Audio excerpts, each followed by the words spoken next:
चलिए इस क्वेश्चन को देखते हैं। क्वेश्चन कर रहा है, यदि माइटोकॉन्ड्रिया काम करना बंद कर दे तो कोशिका में कौन सा कार्य नहीं होगा। यह माइटोकॉन्ड्रिया के कार्य से क्वेश्चन पूछा गया है।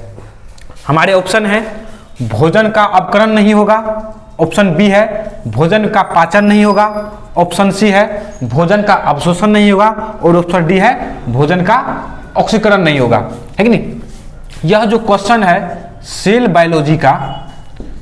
बायोलॉजी में यह माइटोकॉन्ड्रिया के कार्य से क्वेश्चन पूछा गया। देखिए माइटोकॉन्ड्रिया का कार्य क्या है। यह कोशिका होती है, कोशिका में यह माइटोकॉन्ड्रिया होती है कि नहीं।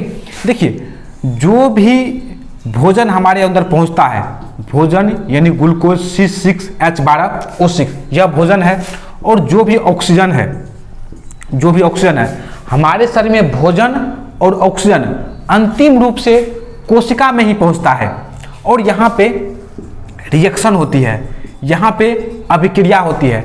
चूंकि इस अभिक्रिया में ऑक्सीजन का संयोग होता है, ऑक्सीजन का संयोग होता है इस ग्लूकोज के साथ, इस भोजन के साथ ऑक्सीजन जुड़ता है, इसलिए इसको ऑक्सीकरण कहा जाता है, इसको ऑक्सीकरण अभिक्रिया कहा जाता है कि नहीं। और यहाँ पे होता क्या है, भोजन का ऑक्सीकरण होता है, फलस्वरूप CO2 बनता है और वह सांस पुनः शरीर से बाहर आ जाता है।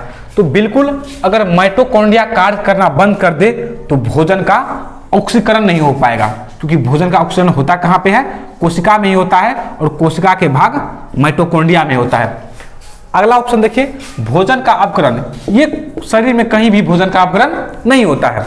दूसरा है भोजन का पाचन, बिल्कुल भोजन का पाचन तंत्र में होता है, ठीक है।